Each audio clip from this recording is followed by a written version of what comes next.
Assalamualaikum warahmatullahi wabarakatuh. Perkenalkan, saya Maila Faiza Permatasifa dengan NIM H54012111024. Di sini akan sedikit menjelaskan mengenai error correction model dan tutorial error correction model menggunakan software Stata. Sebelumnya, apa sih itu error correction model? Jadi, error correction model yaitu model untuk melihat pengaruh jangka panjang dan jangka pendek peubah bebas terhadap peubah terikat. Dan menurut Sargan, Egal, dan juga Granger, ECM merupakan model untuk mengoreksi ketidakseimbangan jangka pendek menuju keseimbangan jangka panjang, yaitu equilibrium, dan menjelaskan hubungan antara peubah terikat dengan peubah bebas pada waktu sekarang dan waktu lampau. Di sini data yang saya punya yaitu data pengaruh pertumbuhan ekonomi terhadap indeks pembangunan manusia di Provinsi Jambi tahun 2004 hingga tahun 2019. Dengan variabel dependennya ialah IPM, yaitu indeks pembangunan manusia, dan juga variabel bebasnya adalah pertumbuhan ekonomi. Langsung saja kita lakukan tutorial error correction model menggunakan software Stata. Data yang kita punya, kita copy, lalu kita buka Stata, setelah itu kita ke bagian data editor, dan kita paste data yang kita punya with variable names. Nah, di sini PDRB-nya masih berwarna merah. Kalau berwarna merah belum bisa dilakukan penyesuaian-penyesuaian, maka kita harus ubah data yang merah dengan kita pencet, lalu kita pilih data, lalu create or change data, lalu di sini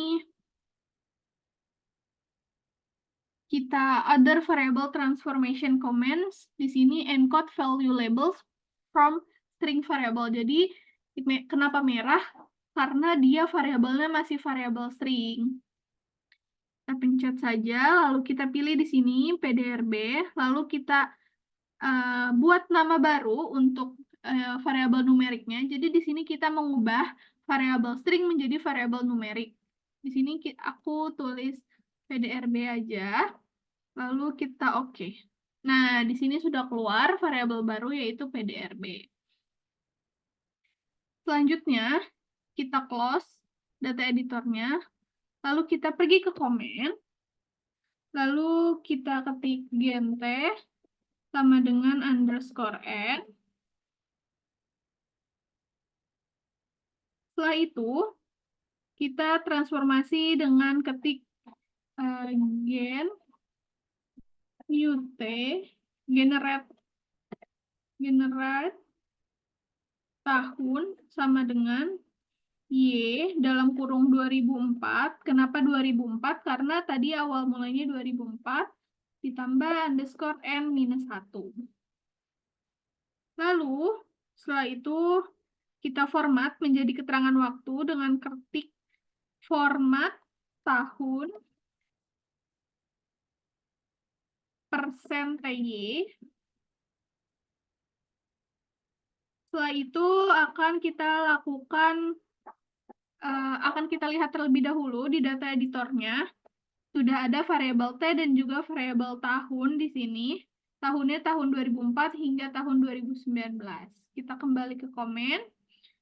Selanjutnya, variabel tahun tadi diset menjadi variabel time series dengan kita ketik tset tahun. Nanti akan muncul di sini time variabelnya tahunan dari tahun 2004 hingga tahun 2019 dengan deltanya adalah 1 tahun. Selisihnya ialah 1 tahun. Selanjutnya akan kita buat plot dengan ketik two-way dalam kurung TS line. Yang pertama tadi ada IPM dan dalam kurung TS line yang kedua adalah PDRB. Nah, kita tunggu sebentar, nanti akan keluar plotnya.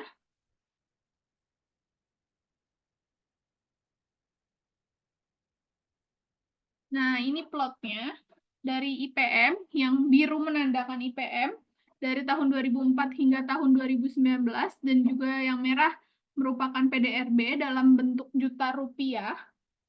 dari tahun 2004 hingga tahun 2019. Selanjutnya, kita akan lakukan uji stasionaritas. Karena ada dua variabel, maka kita akan melakukan uji satu persatu. Di sini uji stasionaritasnya dengan menggunakan uji augmented de Fuller. Maka dari itu kita ketik de Fuller IPM. Nah, di sini sudah keluar. P-value-nya adalah 0,413, maka dia belum stasioner di tingkat level. Selanjutnya kita cek dulu. Yang kedua, de Fuller PDRB. Nah, di sini P-value PDRB 0,231, di sini juga belum stasioner pada tingkat level, maka dari itu kita harus lakukan uji selanjutnya, yaitu pengecekan pada first difference dengan ketik de Fuller seperti tadi. Hanya saya ditambahin D titik di depannya. IPM terlebih dahulu. Lalu yang kedua adalah de Fuller D titik PDRB.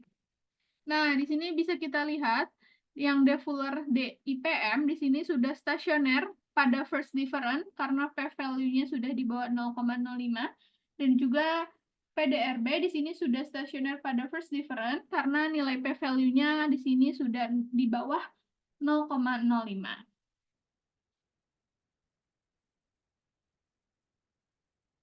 Nah, hal ini tuh memungkinkan untuk kita dapat melakukan analisis ECM untuk jangka pendek. Kenapa jangka pendek? Karena kedua variabelnya stasionernya di first difference. Selanjutnya, akan kita lakukan regresi OLS.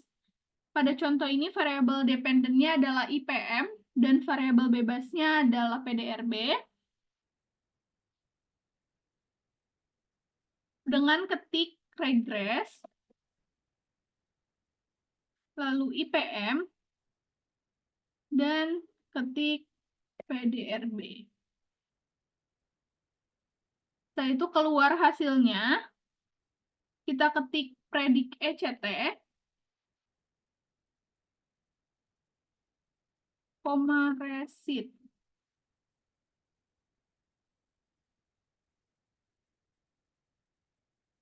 Nah, di sini, di bagian kanan, pada bagian variabel, sudah terlihat, sudah ada variabel baru, yaitu variabel ECT sebagai variabel residual. Selanjutnya akan kita lakukan uji stasionaritas untuk variabel residual dengan kita ketik de Fuller ECT. Nah, di sini ternyata variabel residualnya belum stasioner pada tingkat level, maka akan kita lakukan stasioner terlebih dahulu pada tingkat first difference dengan ketik de Fuller D titik ECT. Nah, di sini sudah stasioner pada tingkat first difference karena nilai p-value-nya sudah di bawah 0,05. Selanjutnya akan kita lakukan pemodelan ECM dengan ketik regress D titik IPM D titik PDRB, lalu leg 1 titik ECT. Di sini kenapa DIPM dan DPDRB? Karena kedua variabel tadi stasioner pada first difference dan ditambah leg 1 periode dari variabel ECT itu sendiri.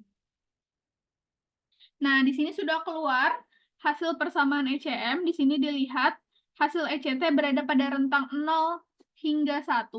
Di sini nilainya 0,45. Maka dia berada dalam rentang 0 sampai minus 1. Berarti memenuhi kaidah. Dan di sini penting bahwa variabel tersebut sudah stasioner dan variabel residual jangka pendek maupun jangka panjang signifikan yang menunjukkan bahwa adanya kointegrasi yang signifikan di antara kedua variabel tersebut.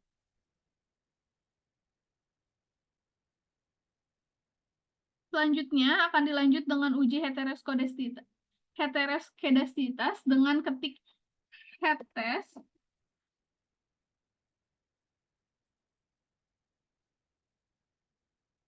Nah, di sini sudah keluar nilai probability-nya ialah 0,0014, yang artinya dia menolak H0, yang artinya variabelnya itu variannya dianggap konstan. Dan selanjutnya akan kita lakukan pengujian autokorelasi dengan ketik S stat B Godfrey. Nah, di sini sudah keluar p-value-nya, probability-nya ialah 0,5579. Dan di sini juga sudah ada keterangannya bahwa tolak H0 artinya tidak ada korelasi, tidak ada autokorelasi. Artinya ECM yang tadi sudah memenuhi semua asumsi Gauss-Markov. Mungkin sekian tutorial dan presentasi dari saya. Kurang lebihnya mohon maaf. Semoga ini bisa bermanfaat. Wassalamualaikum warahmatullahi wabarakatuh.